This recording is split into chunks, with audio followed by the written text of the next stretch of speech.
Next on Newsmax Prime, the president wants to take military-style weapons away from local cops. While in Waco, Texas, there are fears of biker gangs targeting police in the wake of a weekend shootout. We'll talk about the timing of all this with Bernie Carrick and Tom Ruskin. Then, in Iraq, ISIS overruns Ramadi. What are the implications? Plus, former Senator Elizabeth Dole and college football Hall of Fame coach Lou Holtz. Newsmax Prime starts right now.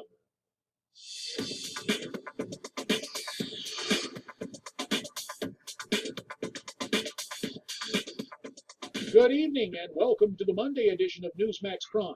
I'm J.D. Haber. Of prime interest tonight, President Obama now says he is banning some military-style equipment while putting tighter controls on other weapons given to law enforcement by the federal government. He tried to explain why in a speech this afternoon in Camden, New Jersey, one of the most violent cities in our country. You know, we've seen how militarized gear can sometimes give people a feeling like there's an occupying force as opposed to a force that's part of the community that's protecting them and serving them.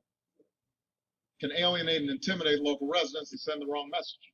So we're going to prohibit some equipment made for the battlefield that is not appropriate for local police departments. With more on the story, we're pleased to be joined by former New York Police Commissioner Bernard Carrick. He's the author of the bestseller, From Jailer to Jailed. He joins us from Newsmax Washington tonight and from Newsmax New York. We're also pleased to be joined by former NYPD Detective Tom Ruskin. Gentlemen, to you both, our thanks for being here on Newsmax Prime. And Bernie, we should point out that also on your resume, you served as the interim interior minister of Iraq, and we will talk to you a bit later about what's happening in Anbar province with ISIS. But first, back here at home, the president saying he hopes to, quote, demilitarize the local police forces. Do you agree with it? Listen, I don't agree with it in total, no. I think we live in a very different time than we did on September 10th of 2001. I think we have a different threat that we faced then, the threat of ISIS, the threat of domestic and international terrorism. I think we've seen some of this stuff play out over the last several months in this country. Some of those threats. New York City has had 14 different thwarted attacks over the last 13, 14 years. We've had more than 60 attempted attacks and assaults related to radical Islam in this country over the last 13, 14 years.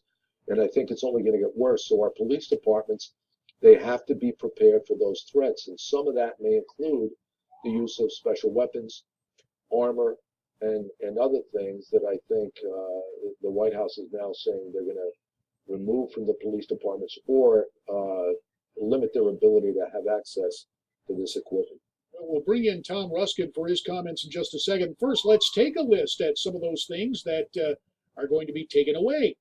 According to our president, the federal government will no longer fund or provide armored vehicles that run on a tracked system instead of wheels, weaponized aircraft or vehicles, firearms or ammunition of .50 caliber or higher, grenade launchers, bayonets, or camouflage uniforms, and the federal government is exploring ways to recall what is now prohibited that has already been distributed. Tom Ruskin, your take on this? I absolutely agree with Commissioner Carrick relative to what he said. And to go further, I believe these specialized equipment is needed by police departments, especially smaller departments. Someone like New York City, Los Angeles, Chicago, most of the time can afford this. If it's given to them by the federal government because it's surplus and it's either going to be sold or put in a junkyard, is beneficial to a police department. Look at Ferguson and look at Baltimore in the last two major episodes of unrest in this country. Had the police and had law enforcement not had those vehicles, they wouldn't have had a way to protect themselves against things that were being hurled at them or when they were shot at. These are necessary resources for police departments to have. As Bernie Carrick and I both experienced on 9/11, this was a time of total chaos in the city of New York, and some of that equipment possibly could have come in to assistance for the New York City Police Department or another police department that's faced with that same type of tragedy. Now, we have a situation, and we take stock of what you gentlemen have said about 9/11, also about Baltimore and Ferguson, but just over the weekend in Waco, Texas, gunfire erupting Sunday among rival biker gangs, at least 9 people dead, hundreds arrested. There is a concern that these biker gangs might return to the area to target local police. The timing is not propitious on this, Bernie. I guess Waco needs everything it can have, does it not? Yeah, it does, and that goes for the rest of the departments around the country. But keep in mind, JD, there's a couple things about the president's message. You know, the armored vehicles that run on tracks. Okay, the armored vehicles that run on tracks are designed for desert operations. That's why they run on tracks. But the police departments around the country do have armored vehicles, protective vehicles that run on wheels, and I don't think that's a part of the president's message. However, in areas like Texas, out west, those other vehicles may be needed. The 50 caliber weapons, that is a pretty high range weapon for some of these departments. However, it may be needed. I think what we have to look at is, are these good things going to be precluded by law for departments to use? Or is it just that the federal government is going to stop authorizing or stop giving them to departments around the country? I think that's a big question that has to be looked at going forward. Tom Ruskin, obviously you mentioned 9/11 and you and Bernie both with the NYPD, but what advice would you have to the departments around the country in the wake of the president's announcement today? Be careful. Every officer should protect themselves at all costs. But when you look at Waco, you're talking about hundreds of people with guns and police officers responding in patrol cars that very easily could have been taken out. The message that's come out today is that they had a green light to shoot and kill law enforcement officers who were in the area or responded. Could you imagine officers not having the resources to respond to something like that and potentially put themselves and all the people who were in the mall at that time in danger? We have seen different incidents around this country in which officers or civilians have been hurt or injured, where armored personnel carriers have been brought in to either remove the injured officer or protect innocent civilians who are caught in the line of fire where an incident may still be going on. Tom Ruskin, we thank you very much for your time checking in from Newsmax, New York. To Bernie Kerik, as mentioned earlier, we want to take a look overseas now and talk about what is transpiring in Iraq. You were the interim interior minister there a decade ago. We saw Ramadi falling to ISIS yesterday. Now, in April, the chairman of the Joint Chiefs, Martin Dempsey, said Ramadi wasn't very significant.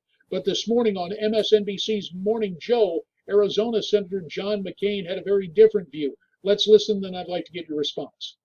The fall of Ramadi, I mean, it's huge, and the impact on the psychology of the people of Iraq. So, Bernie, mindful of your past experience in Iraq, is this a major blow to the Iraqi government to see Ramadi fall to ISIS? I have to be honest, JD. Any one of those major cities, whether it's Ramadi, Tikrit, Halal, Basra, any major city in Iraq is a major defeat for the Iraqis, a major kickback for us. It's not good in any way. It motivates ISIS. It inspires them. It gives them a victory that gives them recruiting ability.